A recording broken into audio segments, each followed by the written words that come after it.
हरे कृष्णा सुधीर प्रभु जी। हरे कृष्णा माता जी, हरे दंडवत कृष्ण प्रणाम। प्रभु जी, दंडवत प्रणाम। पढ़िए प्रभु जी।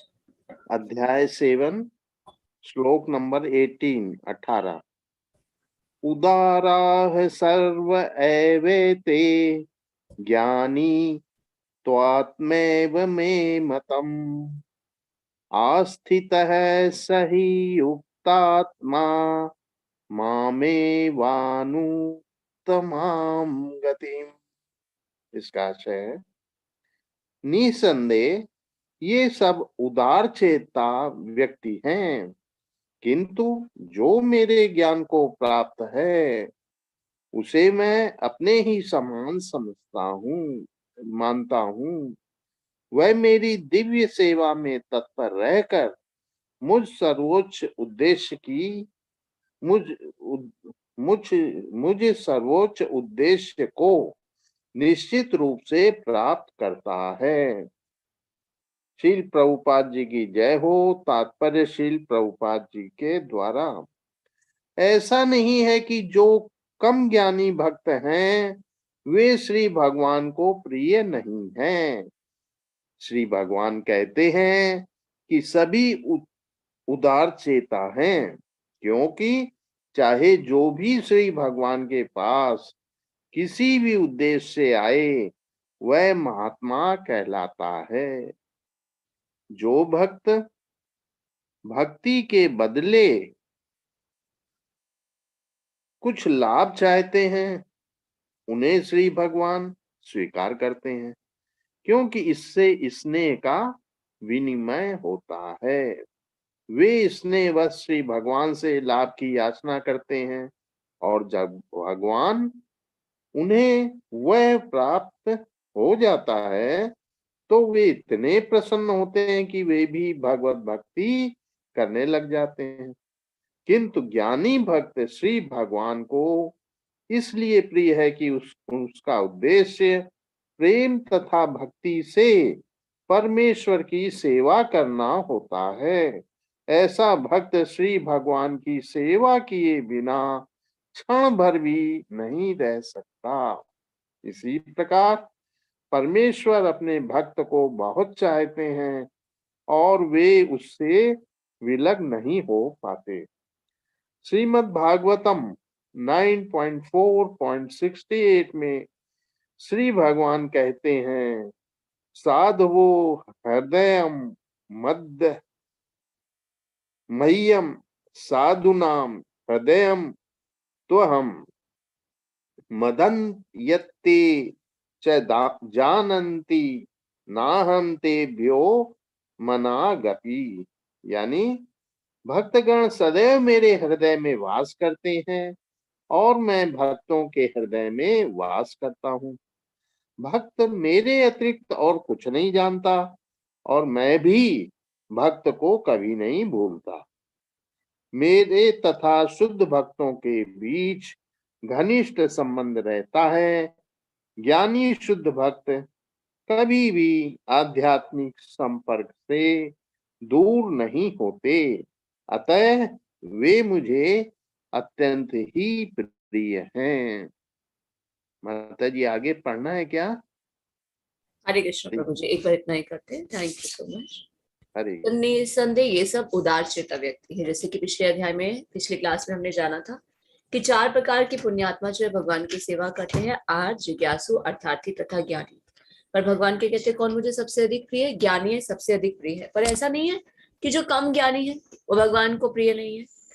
भगवान कहते हैं कि सभी उदार चेता है, सभी महात्मा है, जो भी भगवान के पास किसी भी उद्देश्य से जाता है भगवान क्या करते हैं? समदर्शी है, किसी के साथ भेदभाव नहीं करते।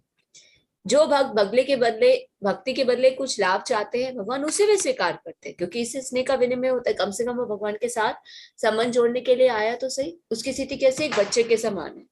जैसे जब बच्चा छोटा होता है तो क्या करता है? पिता से क्या मांगता है? मुझे टॉयज चाहिए, मुझे ये चिप्स ले दो, मुझे चॉकलेट ले दो। तो उसकी डिमांड रहती है ना पिता से, और पिता भी क्या करते हैं? प्रेम पूर्वक उसकी सभी डिमांड्स को पूरा करते हैं। तो अभी उसे ज्ञान नहीं है, है ना। तो वो अबोध अवस्था के कारण क्या करता है, डिमांड करता है। वही बच्चा जब बड़ा हो जाता है तो ये तो जिद तो नहीं करता कि मुझे चॉकलेट चाहिए, तो वो थोड़ा सा समझदार रहता है, उसके अंदर मैच्योरिटी हो जाती है। उसी प्रकार भक्ति जीवन में भी होता है। कई बार ऐसा होता है कि कुछ जो नवीन भक्त होते हैं वो किसी ना किसी इच्छा से भगवान के पास जाते हैं। कोई पीड़ित होता है, कोई लाभ की आकांक्षा से जाता है, किसी को भगवान के जानने की इच्छा होती है, तो भगवान क्या कहते हैं, मैं उसे भी स्वीकार करता हूँ, उसके साथ भी स्नेह का विनिमय करता हूँ। और भगवान क्या करते हैं, उससे प्रसन्न होते हैं और वो धीरे धीरे भगवत भक्ति करने लगता है। किंतु जो ज्ञानी भक्त है भगवान को क्यों प्रिय है, क्योंकि उसका उद्देश्य क्या, कोई डिमांड नहीं करता, सिर्फ उसका उद्देश्य है भगवान के साथ प्रेम संबंध को स्थापित करना और भक्ति करना। तो वो भगवान की भक्ति के बिना एक क्षण भी रह नहीं सकता। इसी प्रकार भगवान अपने भक्त को बहुत चाहते हैं, उनसे अलग नहीं हो पाते। श्रीमद् भागवतम में क्या वर्णन है, साधवो हृदय मह्यम साधु नाम हृदय तवहम, कि भक्तगण सदैव मेरे हृदय में वास करते हैं और मैं भक्तों के हृदय में वास करता हूँ। कहते हैं ना, भगवान कहाँ रहते हैं, भगवान भक्तों के हृदय में रहते हैं। और भक्त के हृदय में भगवान रहते हैं, भगवान के हृदय में भक्त रहते हैं। तो भक्त मेरे अतिरिक्त और कुछ नहीं जानता, मैं भी भक्त को कभी नहीं भूलता। तो ये भगवान और भक्तों के बीच में परस्पर कंपटीशन चलता रहता है। तो जितना भगवान के साथ प्रेम संबंध को हम बढ़ाएंगे, भगवान भी वैसे ही रेसिप्रोकेट करेंगे। और ज्ञानी शुद्ध भक्त कभी भी आध्यात्मिक संपर्क से दूर नहीं होता, अतः मुझे अत्यंत प्रिय है। अब जैसे कि हम लोग शास्त्र पढ़ रहे हैं, भगवत गीता पढ़ रहे हैं, तो भगवत गीता के माध्यम से हम क्या जान पा रहे हैं कि हमारा भगवान के साथ क्या संबंध है ना। अभी तक हमें नहीं पता था कि हम कौन है, भगवान कौन है, हमारा भगवान के साथ क्या संबंध है। तो भगवान के श्रीमुख से हम जान पा रहे हैं कि भगवान के साथ हमारा एटर्नल संबंध है। हम भगवान के साथ विद्रोह करके इस भौतिक जगत में आते हैं, इंद्रिय तृप्ति की इच्छा से, स्वामित्व की भावना से नाना प्रकार की योनियों में घूमते रहते हैं। पर जब हमें सुकृति प्राप्त होती है, पास्ट लाइफ में हम बहुत बड़े बड़े यज्ञ दान कर्म करके आ चुके हैं, भक्ति जो बीज है, भक्ति रूपी बीज जो है हमारे हृदय में बो दिया जाता है, तो ये आध्यात्मिक ज्ञान का प्रकाश होता है और हम ये जान पाते हैं कि हमारा भगवान के साथ क्या संबंध है। तो हम क्या करते हैं, निरंतर यही प्रयास करते हैं, ये सब चीजें जानने के बाद, सभी वस्तुओं को सही सही रूप में जानने के बाद कि हमारा भगवान के साथ प्रेममयी संबंध है और भक्ति के द्वारा हम इस संबंध को और प्रकट कर सकते हैं। तो हम क्या करते हैं, भक्ति करना शुरू करते हैं, श्रवण ज्यादा करते हैं, भगवान के बारे में सुनते हैं, पढ़ते हैं, प्रमाणिक शास्त्रों के माध्यम से हरे कृष्ण महामंत्र का जप करते हैं, अपने मन को अपनी इंद्रियों की भगवान की सेवा में लगाते हैं। तो इस प्रकार जब हम आध्यात्मिक कार्य करते हैं तो हम भगवान के और अधिक प्रिय हो जाते हैं। तो भगवान को सबसे अधिक प्रिय कौन है, हम वो जानेंगे नेक्स्ट श्लोक में, क्यों प्रिय है, किस प्रकार भगवान को प्रिय होता है। हरे कृष्ण संदीप प्रभु जी। हरे कृष्णा माता जी, दंडवत प्रणाम। धन्यवाद प्रणाम प्रभु जी। बहुनाम जन्म नामन्ते ज्ञानवान माम प्रपद्यते वासुदेवः सर्वमिति स महात्मा सुदुर्लभ। अर्थात अनेक जन्म जन्मांतर के बाद जिसे सचमुच ज्ञान होता है, वह मुझको समस्त कारणों का कारण जानकर मेरी शरण में आता है। ऐसा महात्मा अत्यंत दुर्लभ होता है। तात्पर्य श्री प्रभुपाद जी द्वारा, प्रभुपाद जी की जय। भक्ति या दिव्य अनुष्ठानों को करता हुआ जीव अनेक जन्मों के पश्चात इस दिव्य ज्ञान को प्राप्त कर सकता है कि आत्म साक्षात्कार का चरम लक्ष्य श्री भगवान है। आत्म साक्षात्कार के प्रारंभ में जब मनुष्य भौतिकता का परित्याग करने का प्रयत्न करता है, तब निर्विशेषवाद की ओर उसका झुकाव हो सकता है, किंतु आगे बढ़ने पर वह यह समझ पाता है कि आध्यात्मिक जीवन में भी कार्य है और इन्हीं से भक्ति का विधान होता है। इसकी अनुभूति होने पर वह भगवान के प्रति आसक्त हो जाता है और उनको उनकी शरण ग्रहण कर लेता है। इस अवसर पर वह समझ सकता है कि श्री कृष्ण की कृपा ही सर्वस्व है। वे ही सब कारणों के कारण हैं और यह जगत उनसे स्वतंत्र नहीं है। वह इस भौतिक जगत को आध्यात्मिक विविधताओं से का विकृत प्रतिबिंब मानता है और अनुभव करता है कि प्रत्येक वस्तु का परमेश्वर कृष्ण से संबंध है। इस प्रकार वह प्रत्येक वस्तु को वासुदेव श्री कृष्ण से संबंधित समझता है। इस प्रकार की वासुदेवमयी व्यापक दृष्टि होने पर भगवान कृष्ण को परम लक्ष्य मानकर शरणागति प्राप्त होती है। ऐसे शरणागत महात्मा दुर्लभ है। इस श्लोक की सुंदर व्याख्या श्वेताश्वर उपनिषद में 3.14 से 15 मिलती है। सहस्त्र शीर्षः पुरुषः सहस्त्र शास्त्र सहस्त्रपाद सभूमि विशतो वृत्तवात्यातिष्ठत दशानुकम पुरुष एवं सर्व यद भूतम यच्च भव्यम उतामृतस्त्वश्वे यशानो यदन्ते नाति रोहति। छांदोग्य उपनिषद 5.1.15 में कहा गया है, न वै वाचो न चक्षुषी न श्रोत्राणि न मनासीत्या चक्षते प्राण इति एवा चक्षते प्राणो होवैतानि सर्वाणि भवन्ति। जीव के शरीर की बोलने की शक्ति, देखने की शक्ति, सुनने की शक्ति, सोचने की शक्ति ही प्रधान नहीं है। समस्त कार्यों का केंद्र बिंदु तो यह जीवन प्राण है। इसी प्रकार भगवान वासुदेव या भगवान श्री कृष्ण ही समस्त पदार्थों में मूल सत्ता है। इस देह में बोलने, देखने, सुनने तथा सोचने आदि की शक्तियां हैं, किंतु यदि वे भगवान से संबंधित ना हो तो सभी व्यर्थ हैं। वासुदेव सर्वव्यापी है और प्रत्येक वस्तु वासुदेव है, अतः भक्त पूर्ण ज्ञान में रहकर शरण ग्रहण करता है। तुलनार्थ भगवद गीता 7.17 तथा 11.40। हरे कृष्ण माता जी, और पढ़ना है? हरे कृष्ण प्रभु जी, एक और पढ़ दीजिए।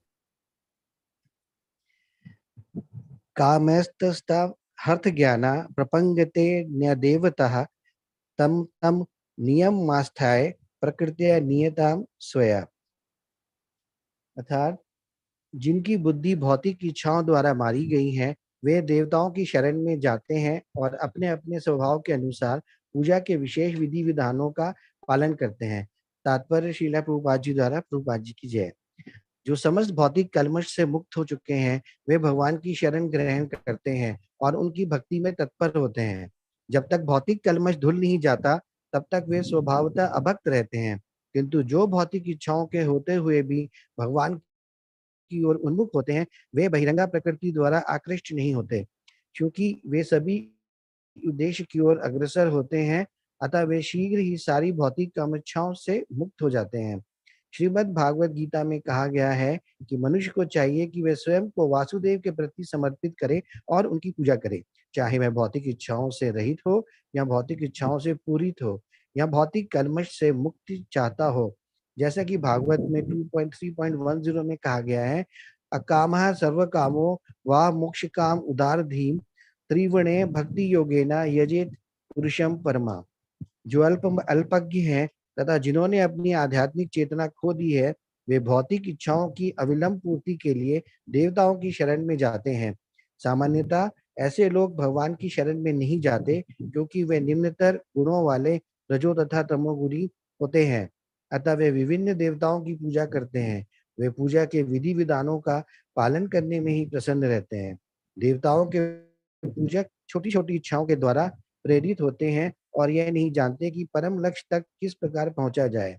किंतु भगवत भक्त कभी भी पथ भ्रष्ट नहीं होता, क्योंकि वैदिक साहित्य में विभिन्न उद्देश्यों के लिए भिन्न भिन्न देवताओं के पूजन का विधान है। अतः जो भगवत भक्त नहीं है, वे सोचते हैं कि देवता कुछ कार्यों के लिए भगवान से श्रेष्ठ है।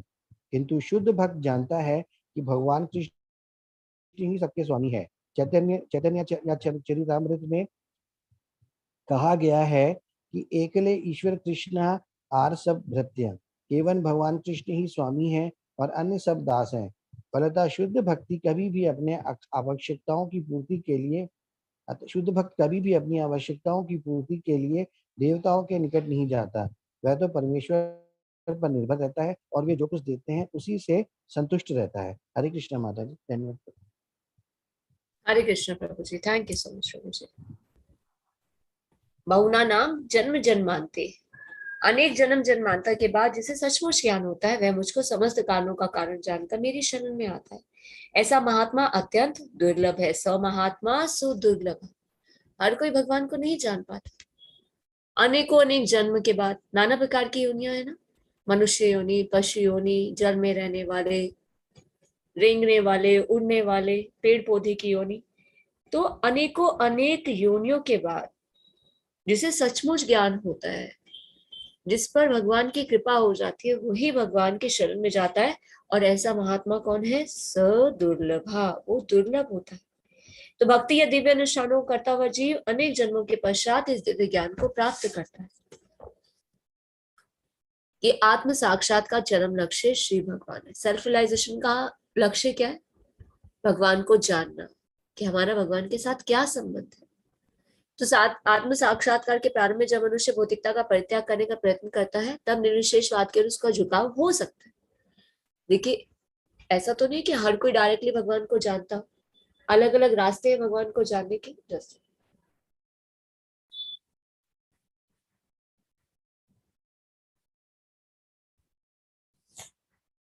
ये ज्ञान पर आधारित होता है कि हम भगवान को किस प्रकार जान पाते हैं। जैसे कम ज्ञान होता है वो क्या जान पाता है कि भगवान एक ब्रह्म के रूप में है, ज्योति के रूप में है।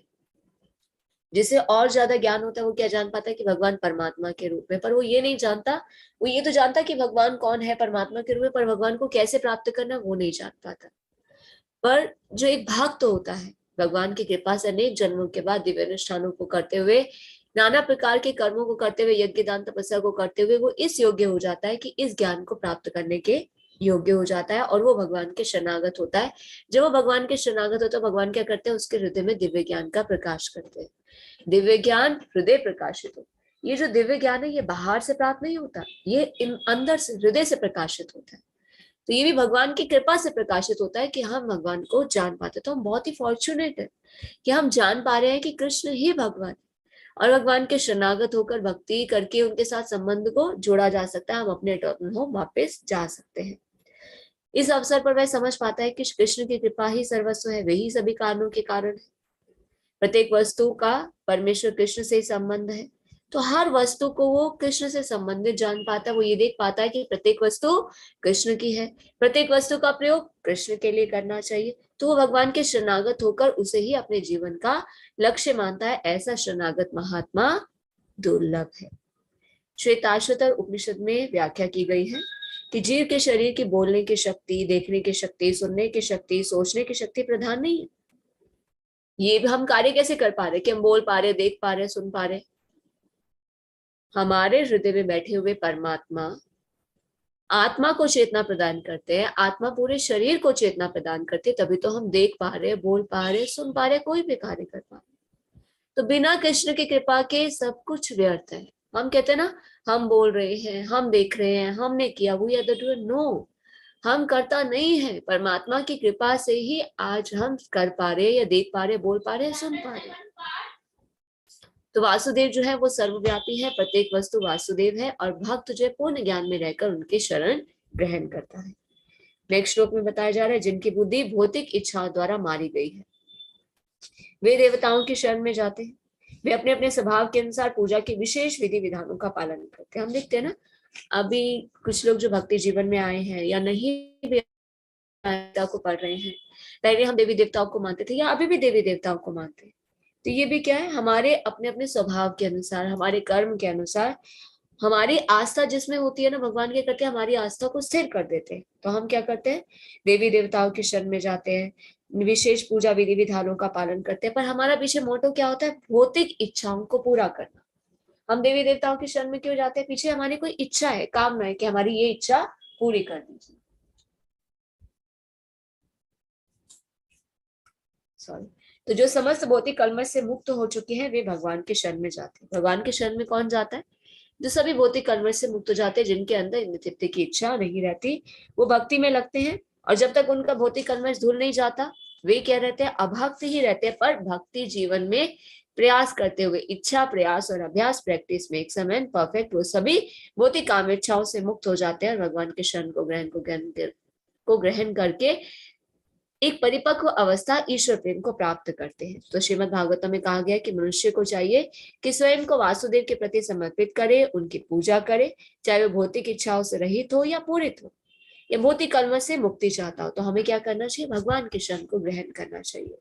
जो अल्पज्ञ है, भागवतम में बताया गया कि जो अल्पज्ञ है, जिसे कम ज्ञान है, जिन्होंने आध्यात्मिक चेतना खो दी है, वो भौतिक इच्छाओं की पूर्ति के लिए कहा जाते हैं देवताओं की शरण में जाते।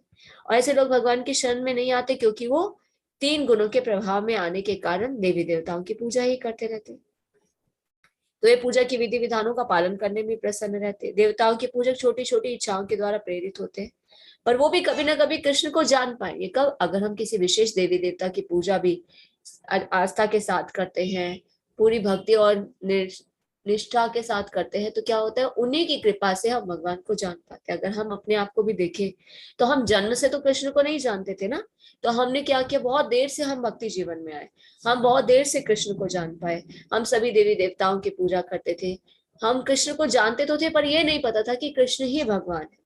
तो हम सभी देवी देवताओं की पूजा करते थे, उनकी कृपा से ही आज हम कृष्ण को जान पा रहे हैं। किंतु भगवत भक्त जो होता है, कृष्ण को जानने के बाद वो जीवन के लक्ष्य को जान पाता है और कभी भी पथभ्रष्ट नहीं होता। और जो भगवत भक्त नहीं है वो क्या सोचते हैं कि देवता कुछ कार्यों के लिए भगवान से श्रेष्ठ है, किंतु भगवत भक्त जानता है, शुद्ध भक्त जानता है कि भगवान कृष्ण ही सभी के स्वामी है। चैतन्य चरितामृत में बताया गया है, एकले कृष्ण एकले ईश्वर कृष्ण आर सब भेदते, कि केवल भगवान कृष्ण ही स्वामी है, अन्य सब दास हैं। फलतः शुद्ध भक्त कभी भी अपनी आवश्यकताओं की पूर्ति के लिए देवताओं के निकट नहीं जाता, बल्कि अगर कुछ मांगता है तो क्या मांगता है कि आप मुझे भक्ति प्रदान कीजिए। ऐसे नहीं कि हमें देवी देवताओं का अपमान करना है, उनका सम्मान नहीं करना, बल्कि जब भी हम देवी देवताओं के समक्ष जाते हैं तो उन्हें नतमस्तक होकर हमें कोई भी भौतिक वस्तु की कामना नहीं करनी। तो हमें उनसे क्या मानना है कि आप तो भगवान के परम भक्त हैं, आप हम पर कृपा कीजिए ताकि हम भक्ति में आगे बढ़ सके, ताकि हम भक्ति कर सके। वह तो परमेश्वर पर ही निर्भर रहता है, वो जो कुछ देते हैं उसी पर संतुष्ट रहता है। तो एक भक्त ज्ञान प्राप्त करने के बाद भगवान की शरण को ग्रहण करता है, उनसे किसी भी वस्तु की आशा नहीं करता। इस भौतिक जगत में जब बच्चे छोटे होते हैं, क्या उन्हें माता पिता से कुछ मांगना पड़ता है? नहीं, माता पिता क्या करते हैं, उनकी सारी आवश्यकताओं को पूरा करते हैं। उसी प्रकार से परम पिता परमेश्वर भी हमारी सारी आवश्यकताओं को पूरा करते हैं, है ना। पर हम क्या करते हैं, अननेसेसरी डिमांड करते हैं, और जब डिमांड पूरी नहीं होती तो हम क्या कहते हैं, अरे भगवान तो है ही नहीं, हमारी इच्छाओं को पूरा ही नहीं करते। देखिए कई बार हमारी डिमांड जो होती है ना, हमारे अच्छे के लिए वो नहीं होती। अब मान लीजिए एक बच्चा है, वो तो जिद के कारण कह रहा है पिता को कि पिता मुझे तो शराब पीनी है या मुझे सिगरेट पीनी है, तो क्या पिता उसे पीने देंगे? नहीं, पता है कि वो बच्चे के लिए सही नहीं है। तो इसलिए कभी कभी हमें ऐसा लगता है कि हम जो डिमांड करें भगवान पूरी नहीं करते, वो हमारे लिए सही नहीं होती, इसलिए भगवान वो हमें प्रदान नहीं करते। हमारी जो भी आवश्यकताएं हैं भगवान ने पूरा करते। तो भगवान हमारी नीड्स, जो जरूरत है उन्हें पूरा करते हैं, हमारी जो एक्सेस जो डिमांड्स है उन्हें पूरा नहीं करते, क्योंकि वो हमारे लिए हार्मफुल होती है। नेक्स्ट, हरे कृष्ण राखी माता जी। हरे कृष्ण माता जी। यो यो याम याम तनुं भक्तं श्रद्धा अर्चितुम इच्छति तस्य तस्य अचलां श्रद्धां तामेव विदधामि अहम्। मैं प्रत्येक जीव के हृदय में परमात्मा स्वरूप स्थित हूँ। जैसे ही कोई किसी देवता की पूजा करने की इच्छा करता है, मैं उसकी श्रद्धा को स्थिर करता हूँ, जिससे वह उसी विशेष देवता की भक्ति कर सके। तात्पर्य, ईश्वर ने हर एक को स्वतंत्रता प्रदान की है, अतः यदि कोई पुरुष भौतिक भोग करने का इच्छुक है और इसके लिए देवताओं से सुविधाएं चाहता है, तो में परमात्मा स्वरूप स्थित भगवान उसके मन भावों को जानकर ऐसी सुविधाएं प्रदान करते हैं। समस्त जीवों के परम पिता के रूप में वे उनकी स्वतंत्रता में हस्तक्षेप नहीं करते, अपितु उन्हें सुविधाएं प्रदान करते हैं जिससे वे अपनी भौतिक इच्छाएं पूरी कर सके। कुछ लोग यह प्रश्न कर सकते हैं कि सर्वशक्तिमान ईश्वर जीवों को ऐसी सुविधाएं प्रदान करके उन्हें माया के पाश में गिरने ही क्यों देते हैं। इसका उत्तर यह है कि यदि परमेश्वर उन्हें ऐसी सुविधाएं प्रदान न करें तो फिर स्वतंत्रता का कोई अर्थ नहीं रह जाता। अतः वे सबों को पूर्ण स्वतंत्रता प्रदान करते हैं, चाहे कोई कुछ करे, किंतु उनका अंतिम उपदेश हमें भगवत गीता में प्राप्त होता है। मनुष्य को चाहिए कि अन्य सारे कार्यों को त्याग कर उनकी शरण में आए, इससे मनुष्य सुखी रहेगा। जीवात्मा तथा देवता दोनों ही परमेश्वर की इच्छा के अधीन हैं। अतः जीवात्मा न तो स्वेच्छा से किसी देवता की पूजा कर सकता है, न ही देवता परमेश्वर की इच्छा के विरुद्ध कोई वर दे सकते हैं। जैसी कि कहावत है, ईश्वर की इच्छा के बिना एक पत्ती भी नहीं हिलती। सामान्यतः जो लोग इस संसार में पीड़ित हैं, वे देवताओं के पास जाते हैं, क्योंकि वेदों में ऐसा करने का उपदेश है कि अमुक अमुक इच्छाओं वालों को अमुक अमुक देवताओं की शरण में जाना चाहिए। उदाहरणार्थ, एक रोगी को सूर्य देव की पूजा करने का आदेश है। इसी प्रकार विद्या का इच्छुक सरस्वती की पूजा कर सकता है और सुंदर पत्नी चाहने वाला व्यक्ति शिवजी की पत्नी देवी उमा की पूजा कर सकता है। इस प्रकार शास्त्रों में विभिन्न देवताओं के पूजन की विधियां बताई गई हैं। चूंकि प्रत्येक जीव विशेष सुविधा चाहता है, अतः भगवान उसे विशेष देवता से उस वर को प्राप्त करने की प्रबल इच्छा की प्रेरणा देते हैं और उसे वर प्राप्त हो जाता है। किसी विशेष देवता के पूजन की विधि भी भगवान द्वारा ही नियोजित की जाती है। जीवों में वह प्रेरणा देवता नहीं दे सकते, किंतु भगवान परमात्मा है जो समस्त जीवों के हृदयों में उपस्थित रहते हैं। अतः कृष्ण मनुष्य को किसी देवता के पूजन की प्रेरणा प्रदान करते हैं। सारे देवता परमेश्वर के विराट शरीर के विभिन्न अंग स्वरूप हैं, अतः वे स्वतंत्र नहीं होते। वैदिक साहित्य में कथन है, परमात्मा रूप में भगवान देवता के हृदय में भी स्थित रहते हैं, अतः वह देवता के माध्यम से जीव की इच्छा को पूरा करने की व्यवस्था करते हैं, किंतु जीव तथा देवता दोनों ही परमात्मा की इच्छा पर आश्रित हैं, वे स्वतंत्र नहीं हैं। माता जी एक और पढ़ो। हाँ जी माता जी एक और पढ़ो। सहतया श्रद्धा युक्तः तस्य आराधनम् ईहते लभते च ततः कामान मया एव विहितानि हि तान्। ऐसी श्रद्धा से समन्वित वह देवता विशेष की पूजा करने का यत्न करता है और अपनी इच्छा की पूर्ति करता है, किंतु वास्तविकता तो यह है कि ये सारे लाभ केवल मेरे द्वारा प्रदत्त हैं। तात्पर्य, देवतागण परमेश्वर की अनुमति के बिना अपने भक्तों को वर नहीं दे सकते। जीव भले ही अब भूल जाए कि प्रत्येक वस्तु परमेश्वर की संपत्ति है, किंतु देवता इसे नहीं भूलते। अतः देवताओं की पूजा तथा वांछित फल की प्राप्ति देवताओं के कारण नहीं, अपितु उनके माध्यम से भगवान के कारण होती है। अल्पज्ञानी जीव इसे नहीं जानते, अतः वे मूर्खतावश देवताओं के पास जाते हैं, किंतु शुद्ध भक्त आवश्यकता पड़ने पर परमेश्वर से ही याचना करता है, परंतु वर मांगना शुद्ध भक्त का लक्षण नहीं है। जीव सामान्यतः देवताओं के पास इसलिए जाता है क्योंकि वह अपनी इच्छाओं की पूर्ति के लिए पगलाया रहता है। ऐसा तब होता है जब जीव अनुचित कामना करता है जिसे स्वयं भगवान पूरा नहीं करते।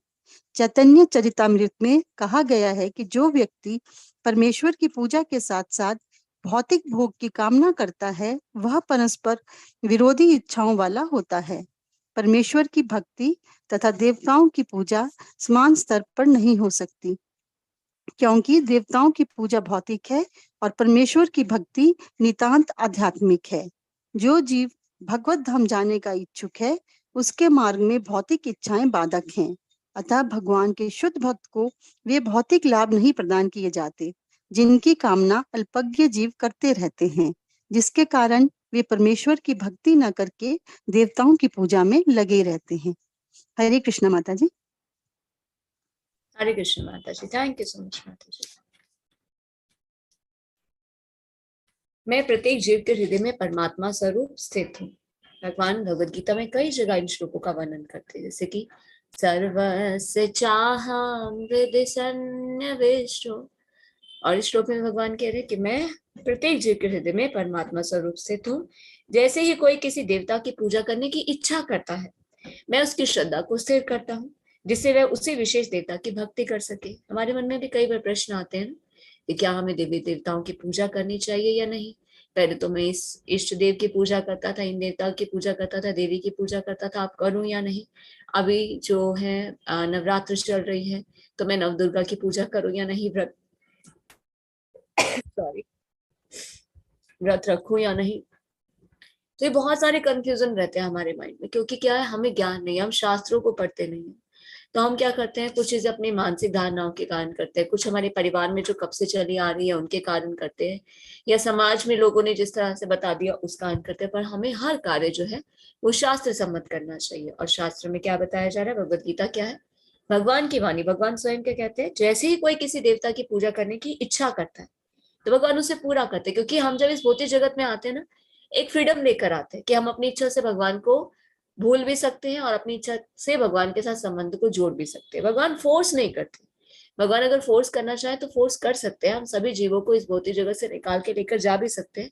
पर अगर हमने फिर से विद्रोह किया तो इसलिए भगवान चाहते हैं कि हम प्रेम पूर्वक अपनी इच्छा से भगवान को स्वीकार करें, ताकि फिर से भगवान से दूर होने का प्रयास न करें। इसलिए भगवान क्या करते हैं, एक फ्रीडम, एक स्वतंत्रता हमें देकर इस भौतिक जगत में भेजते हैं कि हम अपनी इच्छा से जो चाहे सो कर सकते हैं, पर परमिशन किसकी होगी? कृष्ण की होगी, तो ही हम इसको कर सकते हैं।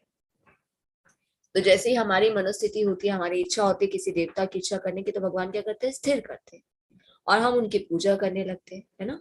और जीवात्मा और जो देवता है दोनों ही परमेश्वर की इच्छा के अधीन है।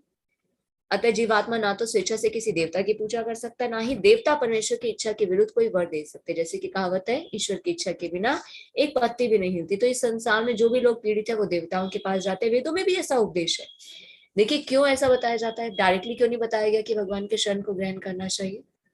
हाँ, हर किसी का लेवल तो नहीं है कि कोई भगवान को जान सके, है ना। तो कम से कम धीरे धीरे ही सही। अब कोई बच्चा है, फर्स्ट स्टैंडर्ड में पढ़ता है, उसको हम डायरेक्टली 12th स्टैंडर्ड की पढ़ाई कराने लग जाए, वो नहीं कर सकता। अभी उसका सामर्थ्य नहीं है, अभी उसके कर्म के फलों का वैसा उसका रिजल्ट नहीं आया कि वो उसने समझ सके। तो ये इसलिए भगवान ने एक सिस्टम बनाया, वेद उपनिषद दिए, जिसमें देवी देवताओं के बारे में, कर्म कांड के नियमों के बारे में बताया गया। फिर और जो थोड़ा ज्ञान प्राप्त करता है, जैसे सेकंड क्लास में कोई आ गया, फोर्थ क्लास में कोई आ गया, धीरे धीरे धीरे धीरे वो फिर कृष्ण के शरणागत हो सकता है। तो अगर देवी देवताओं से हम कोई वरदान भी मांगते हैं, तो वो हमारी अगर इच्छाओं को पूरा करते हैं, वो भी कृष्ण की ही कृपा से करते हैं, क्योंकि वो भी परमात्मा के ही अधीन है। क्योंकि जब इस सृष्टि की रचना हुई थी, तो भगवान ने क्या किया? अपना ही विस्तार किया। भगवान क्या है? भगवान ने दृष्टिपात किया प्रकृति पर। भगवान की जो दृष्टि है उसे क्या कहते हैं? शिव कहते हैं ना। शिव जी क्या करते हैं? इस सृष्टि के कार्यभार को संभालते हैं, देवी दुर्गा और शिव जी। तो वो किस प्रकार से होता है?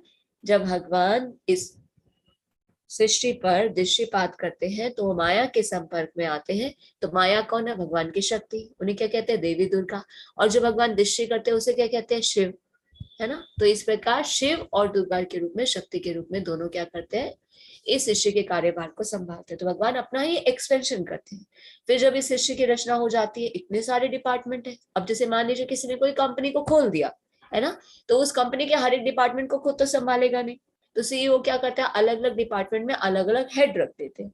तो उसी प्रकार इस सृष्टि की जब रचना हुई, तो देवी देवताओं ने क्या किया? कार्यभार संभाला। जैसे जल देवता का कार्यभार, जल विभाग का जो कार्यभाग है वो जल देवता करते हैं।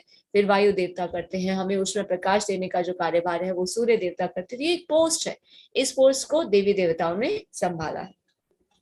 तो वो भी जो हमें प्रदान करते हैं, उनसे हम कुछ मांगते हैं, वो भी भगवान की ही कृपा से। भगवान आदेश देते हैं तो हमारी वो इच्छा को पूरा करते हैं। पर वो जो भी हमें प्रदान करते हैं ना, वो ये नहीं देखते कि हमारे लिए क्या बेनिफिशियल है या नहीं है, वो हमें प्रदान कर देते हैं। इसीलिए हमें उनसे कोई भी भौतिक वस्तु की कामना नहीं करनी चाहिए। तो मान लीजिए कोई हमने ऐसी डिमांड कर दी जो हमारे लिए आगे फ्यूचर में अच्छी नहीं हो सकती, पर वो तो कृपावश हमें प्रदान कर देंगे, क्योंकि भगवान ने उसे इन्हीं से कार्यभार के लिए दिया है। जैसे कि हम एक स्टोरी लेते हैं शास्त्रों में से, भस्मासुर की स्टोरी हम लेते हैं। तो एक असुर था, उसने क्या किया? तपस्या की, शिवजी जी को प्रसन्न किया। और शिवजी जी आए, प्रकट हुए। शिवजी जी ने उन्हें कहा कि हाँ तुम मांगो, मैं तुम्हारी तपस्या से प्रसन्न हूँ। क्या वरदान तुम चाहते हो? तो भस्मासुर ने क्या वरदान मांगा? नरकासुर एक्चुअल में उनका नाम था, बाद में नाम भस्मासुर पड़ा, कि मैं जिसके भी सिर पर हाथ रखूं ना, वो भस्म हो जाए।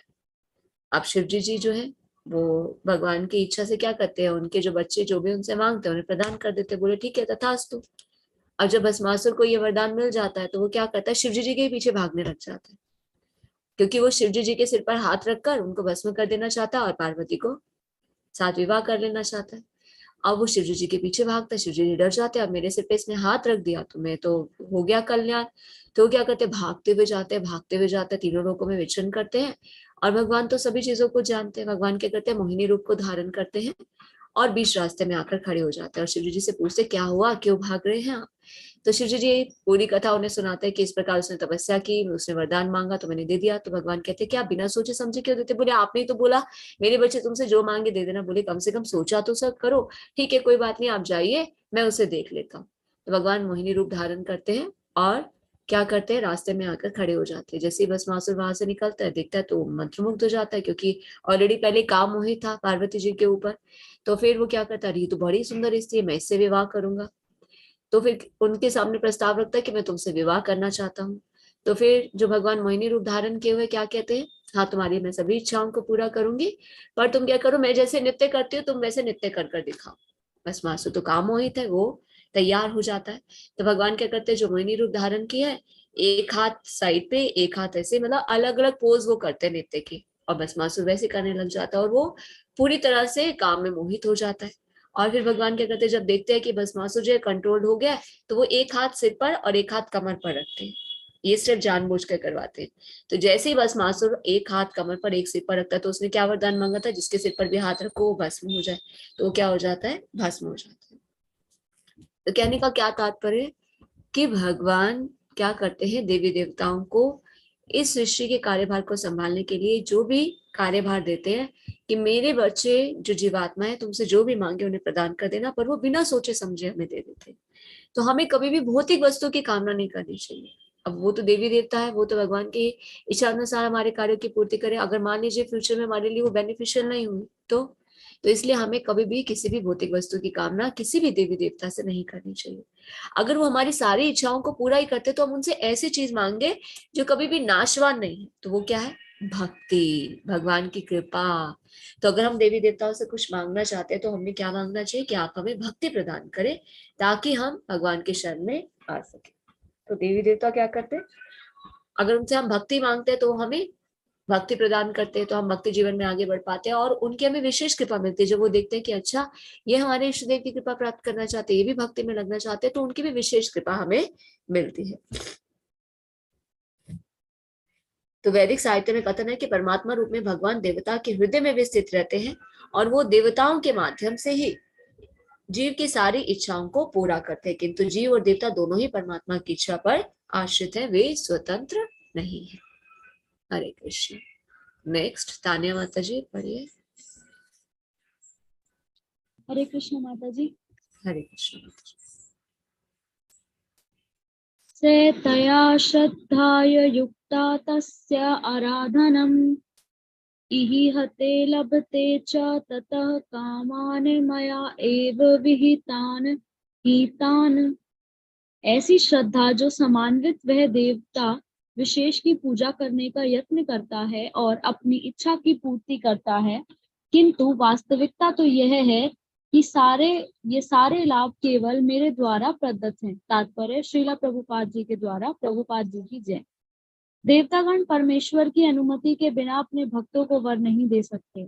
जीव भले ही यह भूल जाए कि प्रत्येक वस्तु परमेश्वर की संपत्ति है, किंतु देवता इसे कभी नहीं भूलते। अतः देवताओं की पूजा तथा वंचित फल की प्राप्ति देवताओं के कारण नहीं, अपितु उनके माध्यम से भगवान के कारण होती है।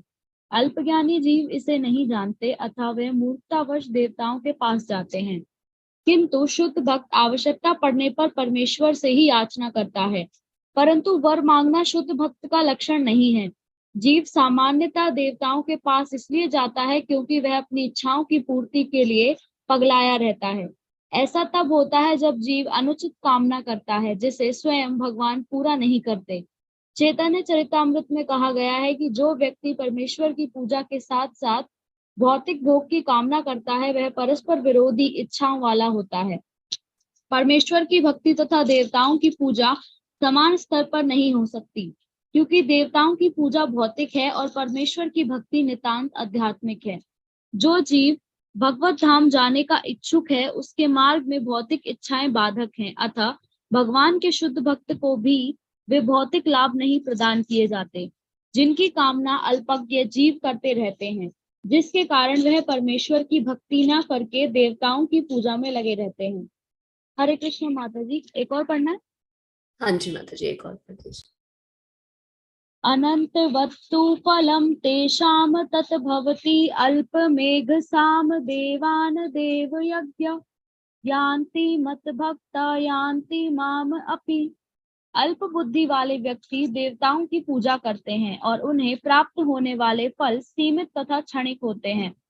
देवताओं की पूजा करने वाले देवलोक को जाते हैं, किंतु मेरे भक्त अंततः मेरे परम धाम को प्राप्त होते हैं। तात्पर्य श्रीला प्रभुपाद जी के द्वारा। प्रभुपाद जी की जय।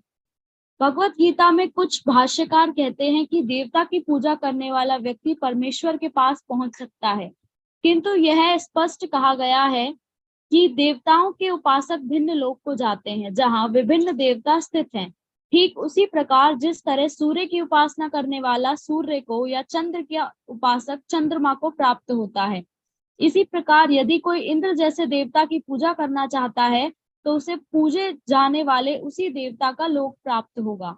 ऐसा नहीं है कि जिस किसी भी देवता की पूजा करने से भगवान को प्राप्त किया जा सकता है, यहाँ पर इसका निषेध किया गया है, क्योंकि यह स्पष्ट कहा गया है कि देवताओं के उपासक भौतिक जगत के अन्य लोकों को जाते हैं, किंतु भगवान का भक्त भगवान के ही परम धाम को जाता है।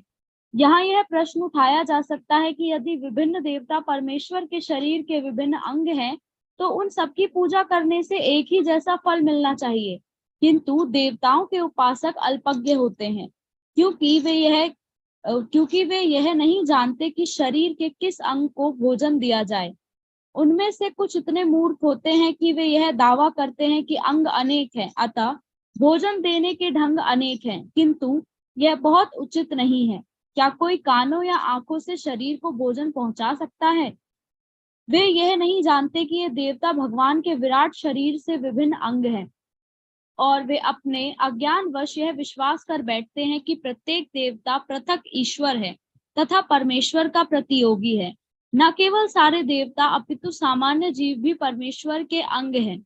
श्रीमद् भागवत में कहा गया है कि ब्रह्मांड परमेश्वर में सिर है, क्षत्रिय उनकी बाहें हैं, वैश्य उनकी कटी तथा शूद्र उनके पांव हैं, और इन सब के अलग अलग कार्य हैं। यदि कोई देवताओं को तथा अपने आप को परमेश्वर का अंश मानता है तो उसका ज्ञान पूर्ण है, किंतु यदि वह इसे नहीं समझता तो उसे भिन्न लोगों की प्राप्ति होती है जहाँ देवतागण निवास करते हैं। यह वह गंतव्य नहीं है जहाँ भक्तगण जाते हैं।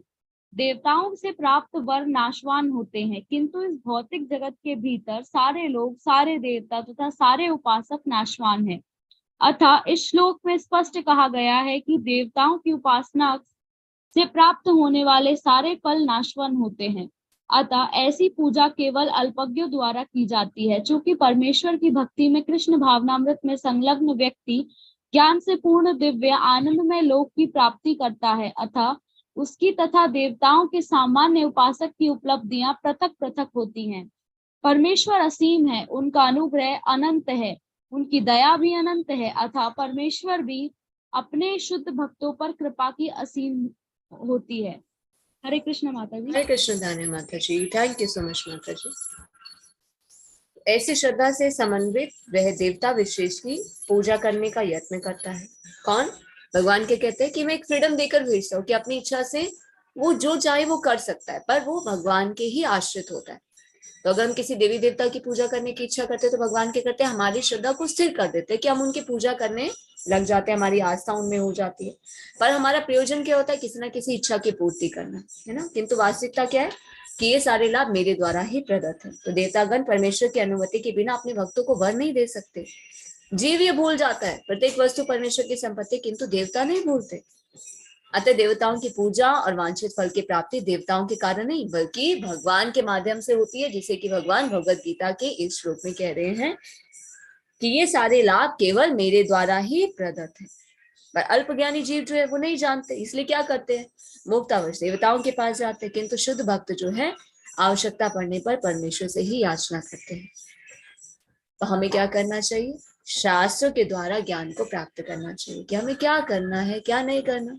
शास्त्र में क्या बताते हैं? What to do, what not to do, क्या करना चाहिए, क्या नहीं करना चाहिए। तो हम क्या करते हैं? अपने समय का अपव्यय किए बिना सही समय का सही यूज करते हुए अपने जीवन को एक सही लक्ष्य की ओर लेकर जाते हैं। अब मान लीजिए हमने शास्त्र नहीं पढ़े, हम इस ज्ञान को प्राप्त नहीं कर पाएंगे। हम भगवान की पूजा न करके सिर्फ देवी देवता की पूजा करेंगे तो हम इस मनुष्य योनि को व्यर्थ ही गवा देंगे। तो शास्त्रों को पढ़कर जानना चाहिए कि देवी देवता जो है वो कृष्ण द्वारा ही प्रदत्त है, और हमें जो इनसे लाभ प्राप्त होते हैं वो कृष्ण की ही कृपा से होते हैं। तो क्यों ना डायरेक्ट कृष्ण को ही सर्व किया जाए। अब जैसे एक हम एग्जाम्पल देते हैं कि भोजन है, भोजन हम खाते हैं तो वो कहाँ जाता है? पेट में जाता है ना, और वहां से पूरे शरीर को पोषण मिल जाता है। पर अगर हम किसी एक विशेष देवी देवता की पूजा करते हैं तो बाकी भी तो बहुत सारे देवी देवता हैं। भगवद गीता में हम पहले क्या पढ़ चुके हैं कि हम अगर भगवान की पूजा नहीं करते तो हमें क्या करना चाहिए? सभी देवी देवताओं की पूजा वेद शास्त्रों के अनुसार करनी चाहिए, उस विधि विधान के अनुसार करनी चाहिए, मन से नहीं, क्योंकि उनसे हम लाभ प्राप्त करें। वायु देवता की भी पूजा करनी चाहिए क्योंकि उनसे हम वायु ले रहे हैं, जल देवता की भी पूजा करनी चाहिए, लक्ष्मी देवी की भी पूजा करनी चाहिए, है ना। तो हम सभी देवी देवताओं की पूजा करने के लिए हमारे पास समय नहीं है, और हमें भी पता नहीं है कि शास्त्र सम्मत उनकी पूजा किस विधि विधान से की जाए, तो हमें क्या करना चाहिए, जड़ में पानी डालना चाहिए। जड़ क्या है ये जानना कि जड़ क्या है, शास्त्र के माध्यम से हम जान पा रहे हैं जड़ क्या है, कृष्ण। अगर हम कृष्ण की पूजा करते हैं, भगवान को अगर हम सर्व करते हैं, तो अलग से देवी देवताओं की पूजा करने की आवश्यकता नहीं है। जिस प्रकार मुख में भोजन डालते हैं वो पेट में जाता है, पूरे शरीर को पोषण मिल जाता है, अगर हम कृष्ण की पूजा करते हैं तो इससे सभी देवी देवता प्रसन्न होते हैं, अलग से किसी को भी प्रसन्न करने की आवश्यकता नहीं है। तो कहने का क्या तात्पर्य, अगर हम किसी भौतिक लाभ की इच्छा से जाते हैं तो देवी देवताओं के पास जाते हैं, पर भगवान हमारी आस्था को स्थिर करते हैं। हम जो भी इंद्र तृप्ति की इच्छा करते हैं तो हमें वो इच्छाओं की पूर्ति भगवान द्वारा आदेश प्राप्त होता है देवी देवताओं को, देवता हमारी क्या करते हैं, इच्छाओं को पूरा कर देते हैं, फिर हमारी नई इच्छा शुरू हो जाती है। ऐसा तो नहीं है कि हम किसी एक इच्छा की कामना करने के लिए जाए, वो पूरी हो जाए तो हम सेटिस्फाइड हो जाए, हम सेटिस्फाइड कभी होते ही नहीं है। क्यों? क्योंकि हम अपने इंद्रियों को कभी भी सेटिस्फाइड नहीं कर सकते। इंद्रियों का स्वभाव क्या है, अनकंट्रोल्ड है।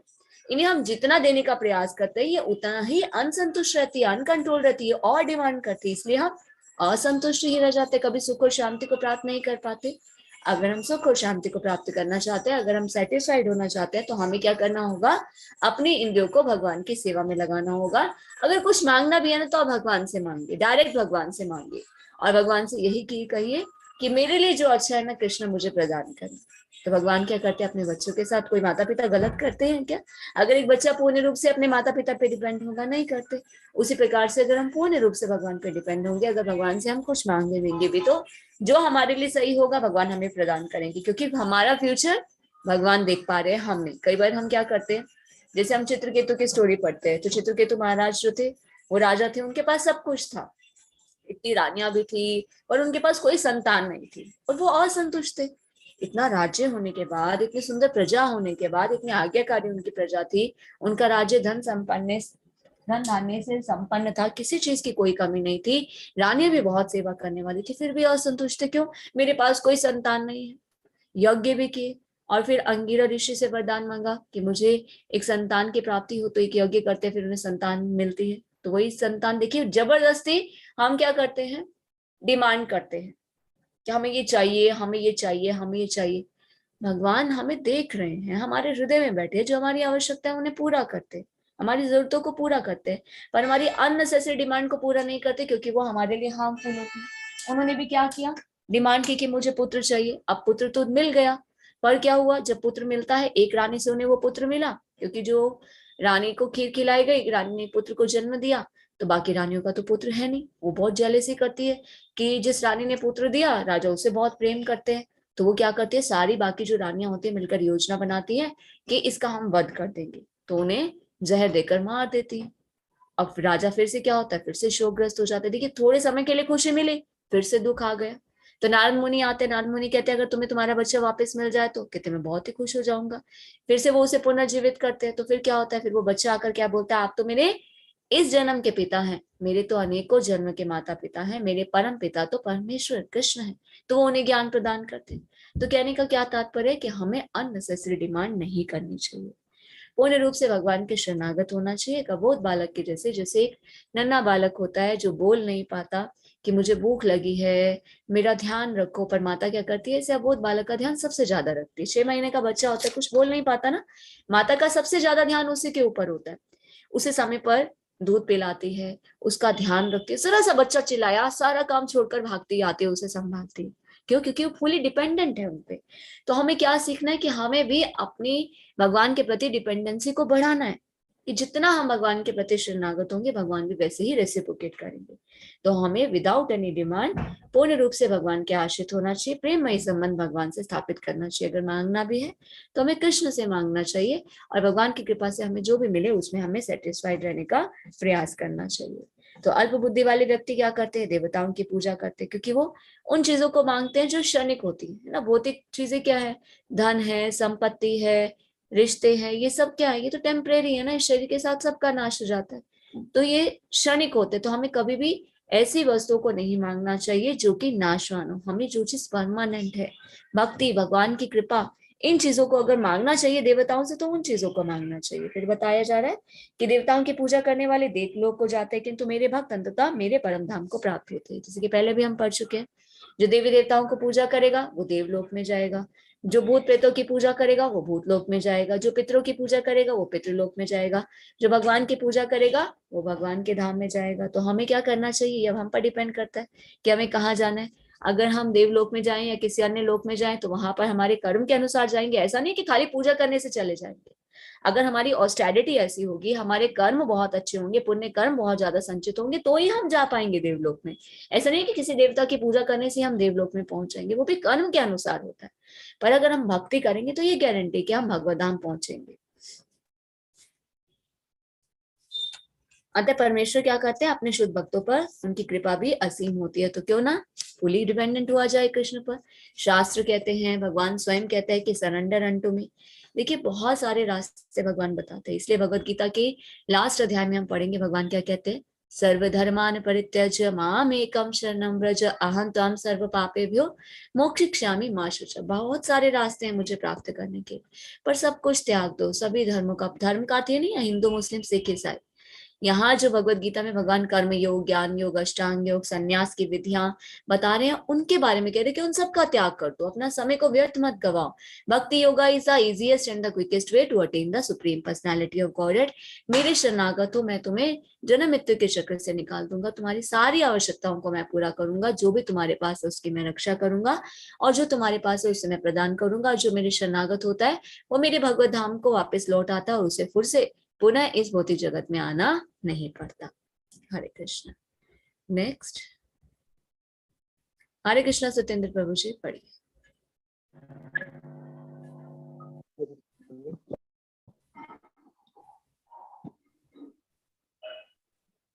हरे कृष्णा माता जी, आवाज आ रही है? हाँ जी प्रभु जी। 24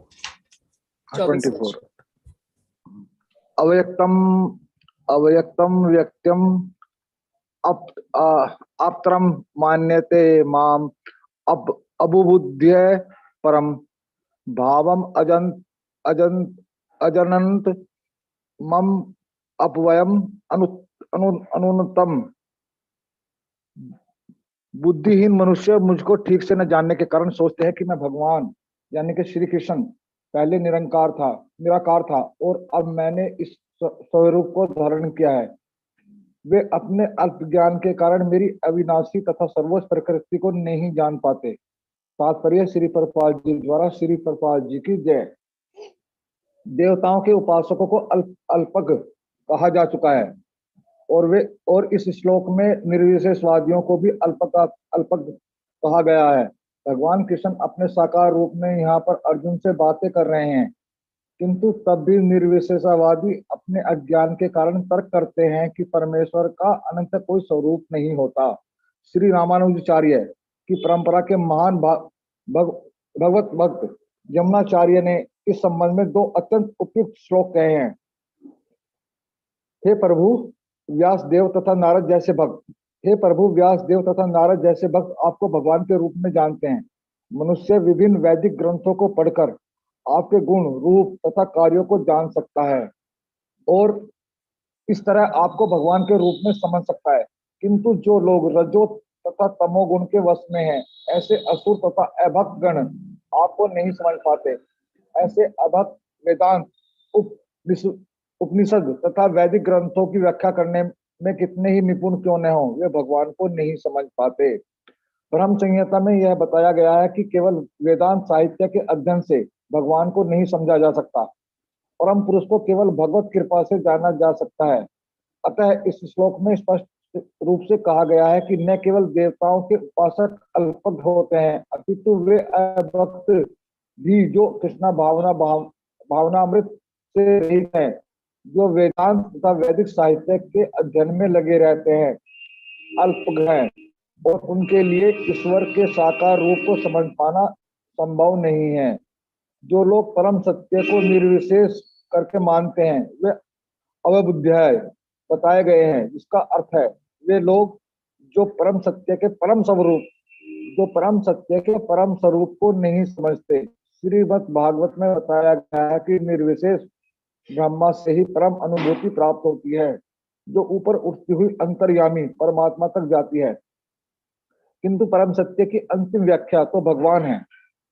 आधुनिक निर्विशेषवादी तो और भी अधिक अल्पज्ञ हैं, क्योंकि वे अपने पूर्णगामी शंकराचार्य का भी अनुसरण नहीं करते, जिन्होंने स्पष्ट बताया है कि कृष्ण परमेश्वर है। अतः निर्विशेषवादी परम सत्य को न जानने के कारण सोचते हैं कि कृष्ण देवकी तथा वासुदेव के पुत्र हैं, या कि राजकुमार हैं, या कि सर्वशक्तिमान जीवात्मा हैं। भगवत गीता में 9.11 में भी इसकी वर्णना की गई है। अवजानन्ति मां बूढ़ा मनुष्यम तनुमाश्रितम, केवल मूर्ख ही मुझे सामान्य पुरुष मानते हैं। तथ्य तो यह है कि कोई बिना भक्ति के तथा कृष्णा भावनामृत विकसित किए बिना कृष्ण को नहीं समझ सकता। इसकी पुष्टि भागवत में 10.14-9 में हुई है। अथापि ते देव पदम बुज्याय प्रसाद लेसानुग्रत एवं ही जानानाति तत्वम भगवन मही ममनो न चाहिए एको अपि चिरम विचिनवन। हे प्रभु, यदि कोई आपके चरण कमलों की रंच मात्र भी कृपा प्राप्त कर लेता है तो वह आपकी महानता को समझ सकता है। किंतु जो लोग भगवान को समझने के लिए मानसिक कल्पना करते हैं, वे वेदों तथा वर्षों तक अध्ययन करके भी नहीं समझ पाते। कोई न तो मनोधर्म द्वारा, न ही वैदिक साहित्य की व्याख्या द्वारा भगवान कृष्ण या उसके रूप को समझ सकता है। भक्ति के द्वारा ही उन्हें समझा जा सकता है। जब मनुष्य हरे कृष्णा कृष्णा कृष्णा हरे हरे, हरे राम राम राम हरे हरे, इस महानतम जप से प्रारंभ करके कृष्णा भावना अमृत में पूर्णतः तन्मय हो जाता है, तभी वह भगवान को समझ सकता है। अभक्त निर्विशेषवादी मानते हैं कि भगवान कृष्ण का शरीर किसी भौतिक प्रकृति का बना है तथा उनके कार्य, उनका रूप इत्यादि सभी माया हैं। ये निर्विशेषवादी मायावादी कहलाते हैं। ये परम सत्य को नहीं जानते।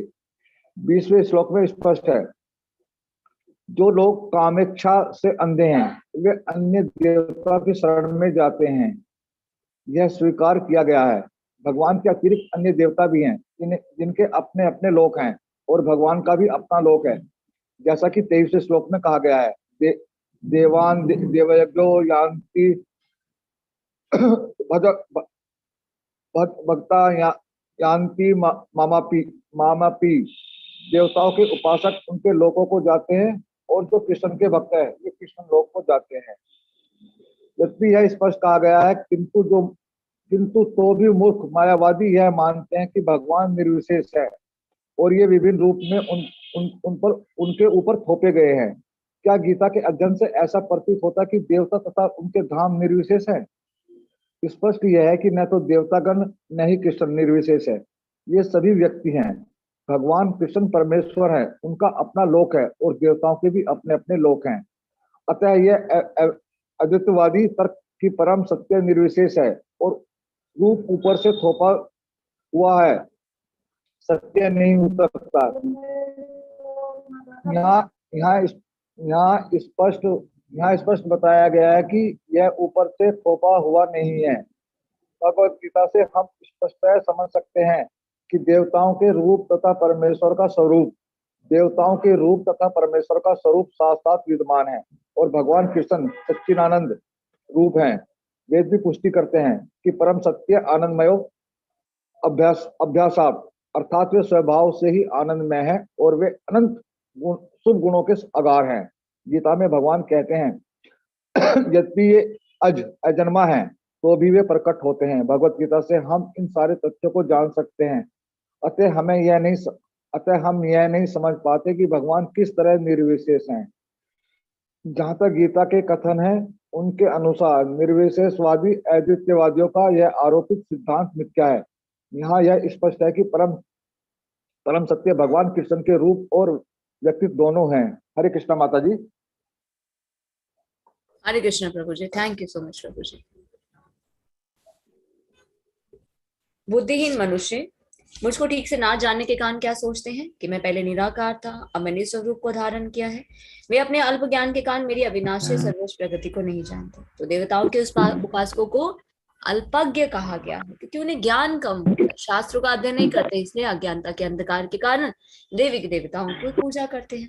और निर्विशवादियों को भी अल्पज्ञ कहा गया। निर्विशवादी क्या कहते हैं? भगवान निराकार है। अब हम भगवत गीता देखें तो भगवत गीता में भगवान क्या कर रहे हैं? अर्जुन के साथ बात कर रहे हैं, एक ही रथ पर बैठे बैठे। तो भगवान निराकार थोड़ी ना, भगवान का तो आकार है। आगे हम स्वयं भगवान के श्रीमुख से जानेंगे। अर्जुन यही प्रश्न पूछेंगे कि भगवान आप क्या निराकार है? भगवान कहेंगे अरे तुम्हारे सामने तो मैं हूँ, ये 200 श्याम सुंदर फॉर्म में हूँ। मैंने तुम्हें अपना विश्व रूप दिखाया। जब 11 चैप्टर को हम जानेंगे, भगवान अपना विश्व रूप दिखाते हैं, फिर चतुर्भुज रूप दिखाते हैं, फिर 200 श्याम सुंदर फॉर्म दिखाते हैं। भगवान कहते हैं इसी रूप में मेरी पूजा करो, इसी रूप में मुझे नमस्कार करो। मेरा निराकार रूप नहीं है, मेरा साकार रूप है, 200 श्याम सुंदर फॉर्म। फिर निर्विशवादी निराकार क्यों कहते हैं? वो अल्प ज्ञान है उनका, भगवान के प्रति श्रद्धा नहीं है, विश्वास नहीं है, भक्ति नहीं करते, इसलिए इस ज्ञान को वो उजागर नहीं कर पाते। माया के द्वारा उनके ज्ञान को ढक दिया जाता है। तो कहने का क्या तात्पर्य? कोई कितना भी शास्त्रों को पढ़ने का प्रयास करे, जैसे कई बार लोग कहते हैं ना, अरे हमने तो भगवत गीता पढ़ी पर हमें समझ नहीं आई। आपने भगवत गीता पढ़ी पर बिना भगवान के शरणागत हुए पढ़ी, बिना भक्ति के पढ़ी, बिना भगवान में श्रद्धा के पढ़ी। तो अगर हम श्रद्धा पूर्वक भक्ति करते हुए भगवान के शरणागत होकर शास्त्रों को पढ़ते हैं, तभी तो भगवान इस ज्ञान को हमारे हृदय में प्रकाशित करते हैं, क्योंकि भगवान सबके हृदय में पर सुप्त अवस्था में है। और हम जब भक्ति करते हैं, भगवान को पुकारते हैं, हरे कृष्ण कृष्ण कृष्ण हरे हरे, हरे राम राम राम हरे हरे। तो मान लीजिए कोई सोया हुआ है, तो सोए हुए को हम कैसे जगाएंगे? जब नाम से पुकारेंगे। मान लीजिए सत्येंद्र प्रभु जी सोए हैं, उन्हें उठाना तो कैसे उठाएंगे? सत्येंद्र प्रभु जी उठिए, सत्येंद्र प्रभु जी उठिए। जब उन्हें बार बार पुकारेंगे तो वो उठ जाएंगे। उसी प्रकार से भगवान को भी जब हम बार बार पुकारे तो भगवान जग जाते हैं। जब भगवान जग जाते हैं तो क्या करते हैं? दिव्य ज्ञान हृदय प्रकाशित, हमारे हृदय में दिव्य ज्ञान का प्रकाश करते हैं। तभी तो हम जान पाते हैं कि कृष्ण कौन है, किस प्रकार उनके शरणागत हो सकते हैं, भगवत गीता को हम समझ सकते हैं।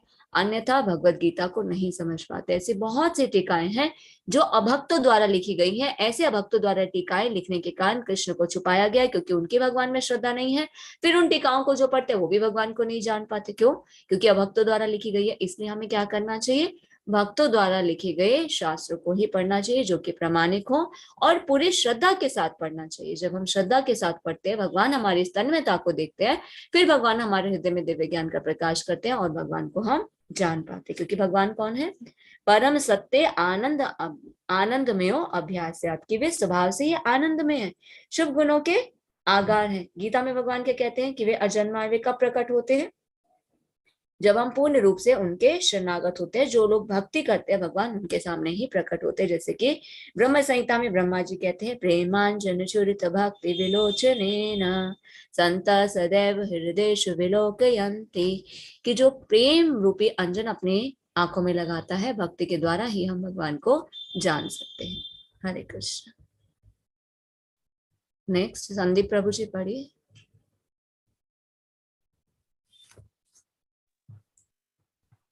जी महाराज जी। हरे कृष्णा। हरे नाहम कृष्ण। प्रकाशः सर्वस्य योग माया समावृतः मूढ़ोऽयं नाभिजानाति लोको माम जमव्ययम्। अर्थात मैं मूर्खों तथा अल्पज्ञों के लिए कभी भी प्रकट नहीं हूँ।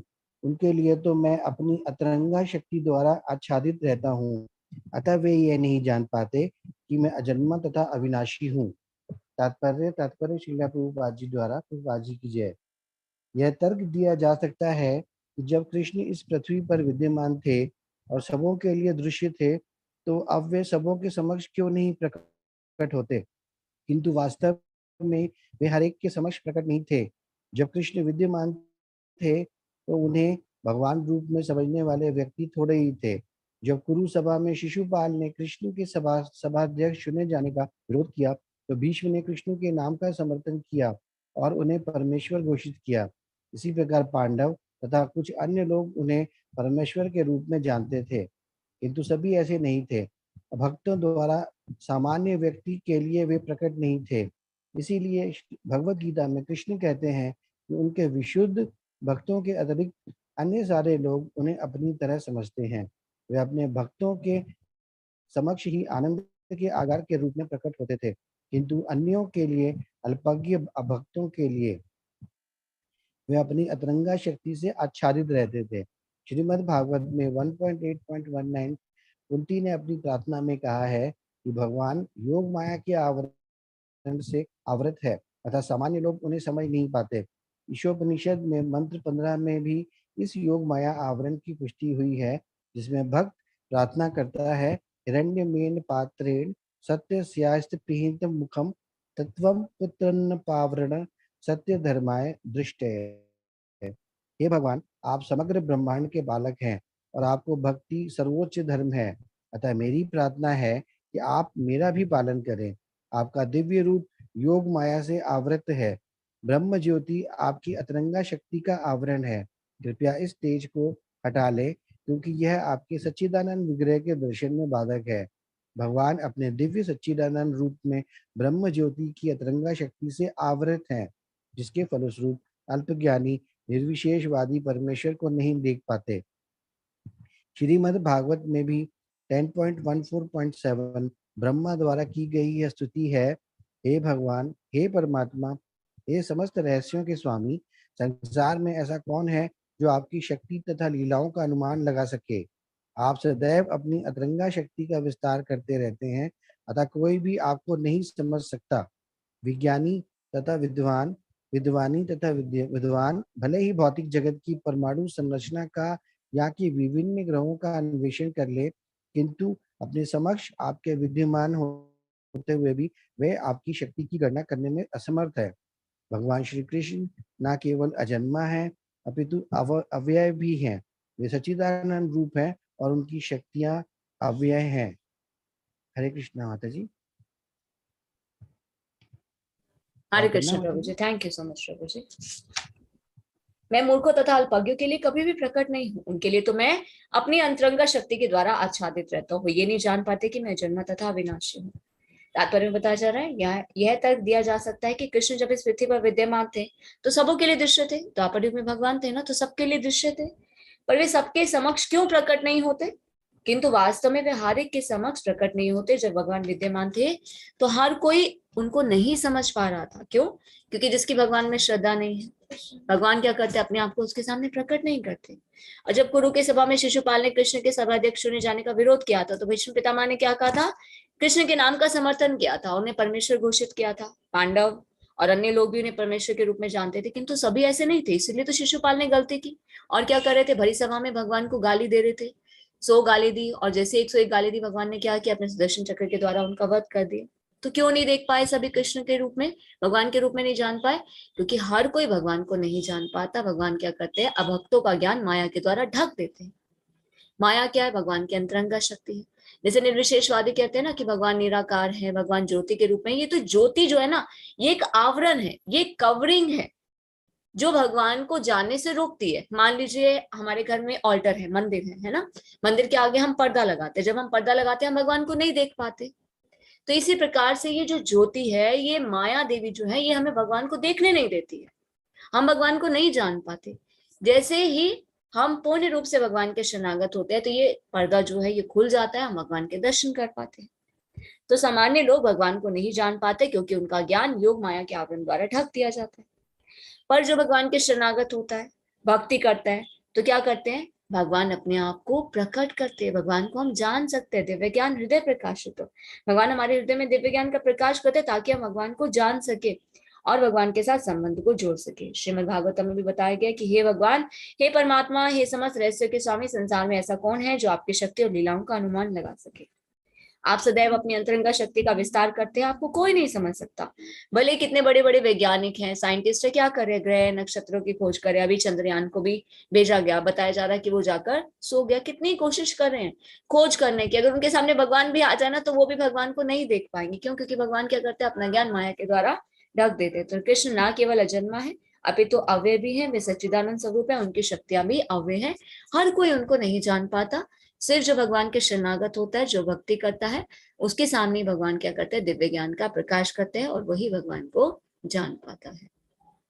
हरे कृष्णा। तो कहने का तात्पर्य क्या है जो आज हमने श्लोक पढ़े, कि हमें क्या करना चाहिए? डायरेक्ट भगवान के शरण को ग्रहण करना चाहिए। शास्त्रों के माध्यम से ही हम ये जान पाते हैं कि हमें जीवन में क्या करना है, हमें किसके शरण ग्रहण करनी है। बिना समय को व्यर्थ गवाए इस मानव योनि में हमें इसी लाइफ में भगवत धाम जाने का प्रयास करना है। पता नहीं कितने जीवन हम अपने ऐसे ही व्यर्थ गवा कर आ चुके हैं नाना प्रकार की योनियों में ट्रेवल करते हुए, पर इस लाइफ में भगवान की कृपा से हमें भगवान को जानने का मौका मिला है। भगवत गीता के माध्यम से भगवान के श्रीमुख से हम ये जान पा रहे हैं कि भगवान कौन है, हम कौन है, हमारा भगवान से क्या संबंध है। भक्ति के द्वारा ही हम उनको जान सकते हैं। तो हमें भगवान की इस वाणी को अपने जीवन में उतारना है, क्योंकि ये क्या है, परम सत्य है। इसमें संशय करने की आवश्यकता नहीं है, क्योंकि ये स्वयं भगवान द्वारा कहा गया है। तो हमें क्या करना है, भगवान के शरणागत होना है, विदाउट एनी डाउट, बिना विचलित हुए भक्ति जीवन में आगे बढ़ने का प्रयास करना है। Always remember Krishna, never forget Krishna, chant Hare Krishna and be happy. Hare Krishna, Krishna Krishna, Hare Hare, Hare Rama, Rama Rama, Hare Hare. Hare Krishna everyone. धन्यवाद, प्रणाम से आप सभी को। श्रील प्रभुपाद की जय, श्रीमद् भगवद गीता की जय, आप सभी सुंदर भक्तों की जय। Chat box